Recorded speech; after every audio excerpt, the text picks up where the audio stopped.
Shalom untuk kita semua. Shalom Bu. Bagaimana kabarnya hari ini? Sehat Bu. Iya, puji Tuhan ya. Oke, sebelum kita memulai pembelajaran kita pada hari ini, ada baiknya kita berdoa terlebih dahulu. Kita bersatu di dalam doa. Kembali kami mengucap syukur kepadamu Tuhan atas berkat-Mu yang masih Kau berikan kepada kami hingga saat ini. Tuhan Yesus, kami akan melaksanakan pembelajaran kami, kiranya Engkau yang berkati kami satu persatu, supaya apa yang kami pelajari pada hari ini dapat menambah ilmu kami dan dapat menjadi tongkat buat kami ke depannya.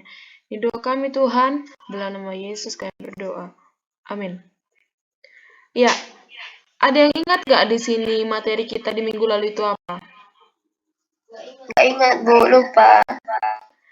Ya, materi kita pada minggu lalu itu adalah mengenai tentang demokrasi dan HAM. Yang dimana demokrasi merupakan ungkapan atau hak setiap individu untuk menyuarakan pendapatnya, untuk mengemukakan pendapatnya. Baik itu pada acara formal maupun non-formal. Seperti saat pemilihan presiden, pemilu, individu per individu bebas menyuarakan pendapatnya, bebas atau berhak menentukan pilihannya. Itu arti demokrasi. Negara kita adalah negara demokrasi. Yang kedua adalah tentang HAM, yaitu hak asasi manusia. Yang dimana hak asasi manusia merupakan hak daripada manusia. Pembagian dari hak asasi manusia ini terbagi menjadi dua. Ada pelanggaran HAM yang ringan dan pelanggaran HAM yang berat. Pelanggaran HAM yang ringan itu seperti di lingkungan sekolah, biasa terjadi di lingkungan SMA, seperti pada masa-masa kalian ini. Pembulian. Bukan sedikit atau tidak akan jarang bahwasanya seorang siswa membuli temannya. Itu pasti ada terjadi di setiap sekolah. Walaupun tidak semua sekolah atau mungkin tidak setiap orang yang melakukan pembulian seperti itu. Untuk pelanggaran HAM yang berat, itu seperti pembunuhan, menghilangkan nyawa orang. Iya, selanjutnya, Ibu mau tanya apa sih hubungan dari materi kita yang di minggu sebelumnya dengan materi yang akan kita bawakan pada hari ini? Ada yang tahu? Geser ke. Halo, ada yang tahu? Kok ada jawaban?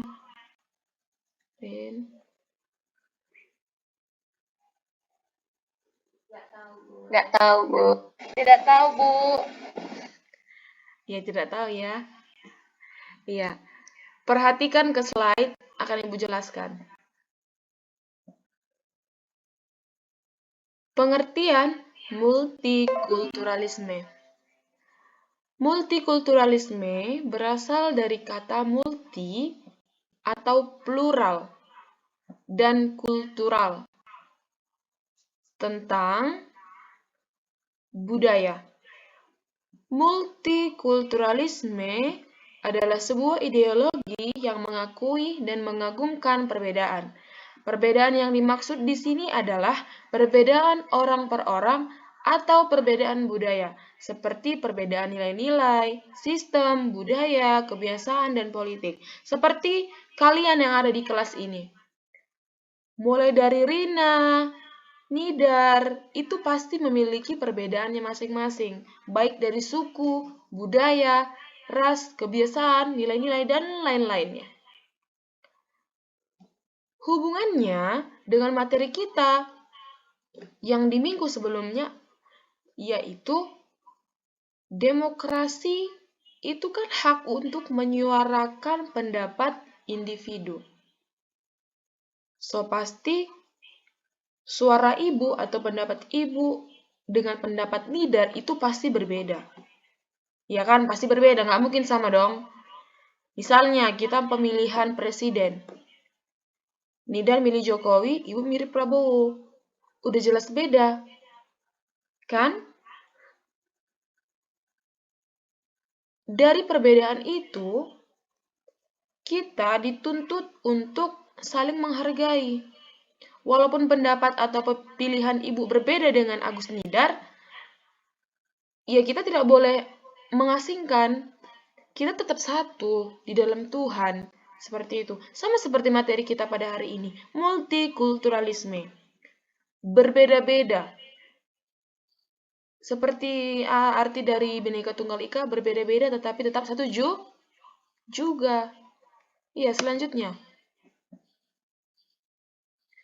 Multikulturalisme berhubungan dengan kebudayaan dan kemungkinan konsepnya dibatasi dengan muatan nilai atau memiliki kepentingan tertentu.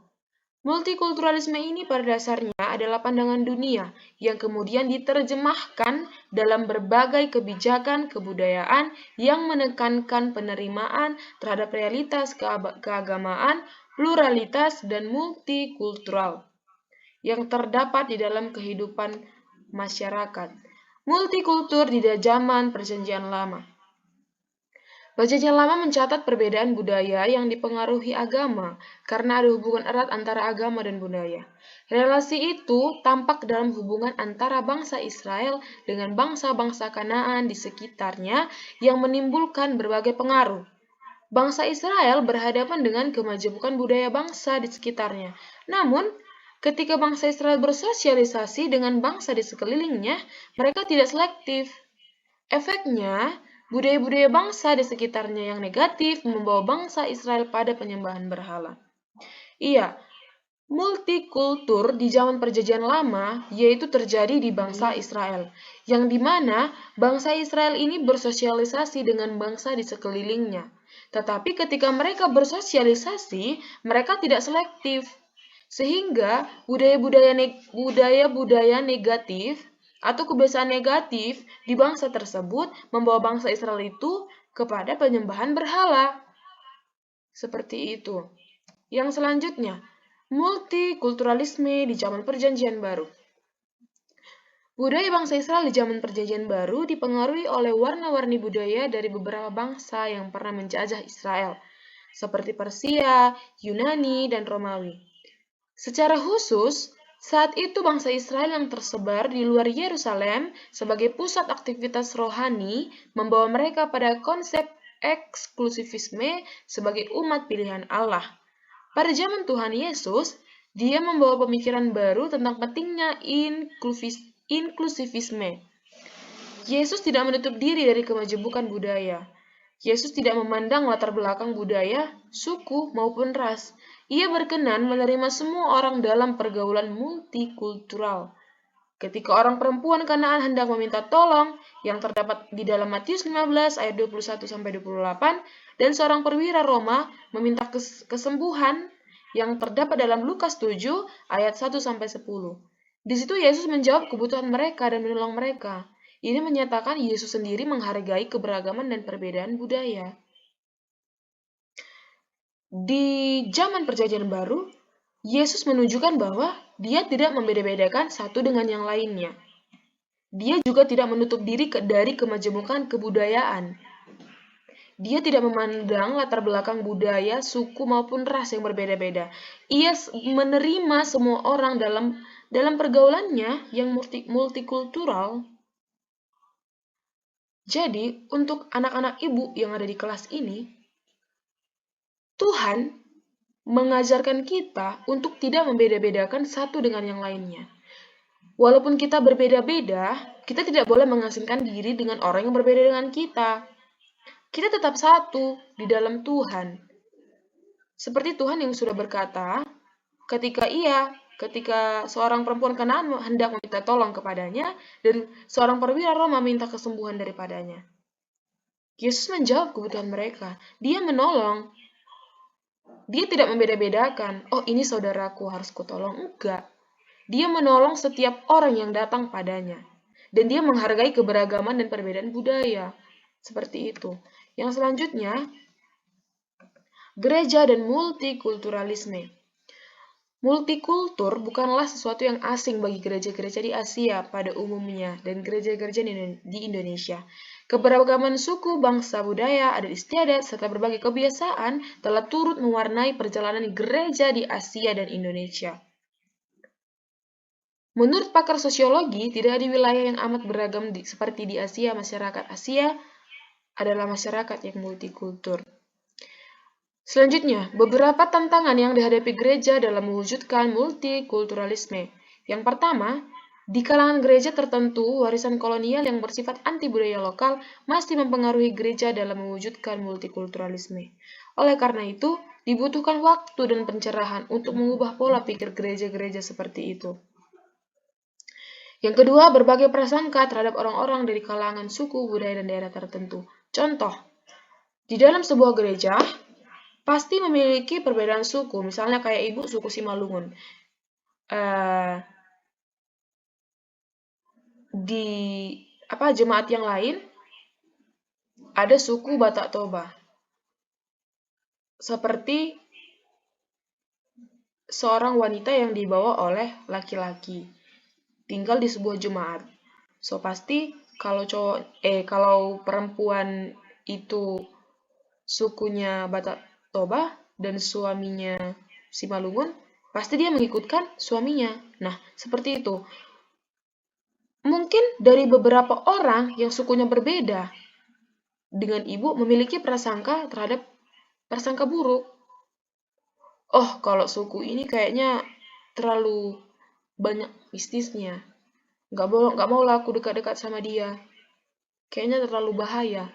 Prasangka yang seperti itulah yang merupakan tantangan dari gereja untuk mewujudkan multikulturalisme itu.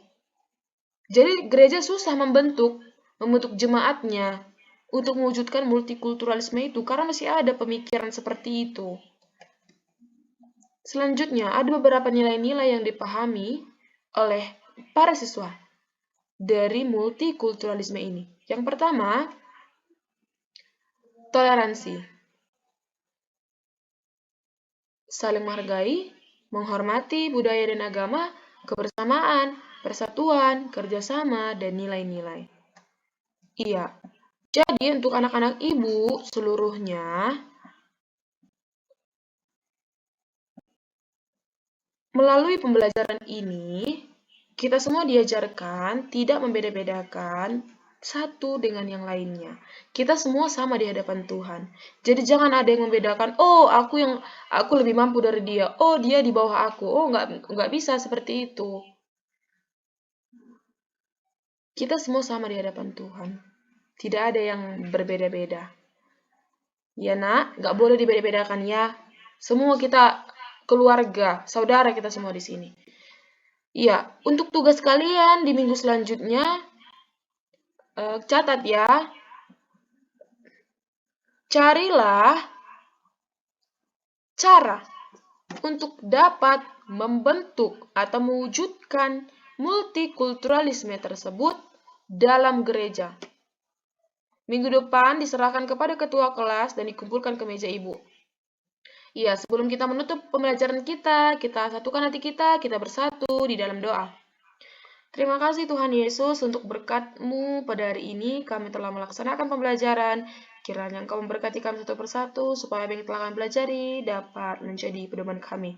Di doa kami Tuhan, dalam nama Yesus kami berdoa. Amin. Shalom anak-anak, sampai jumpa di minggu depan.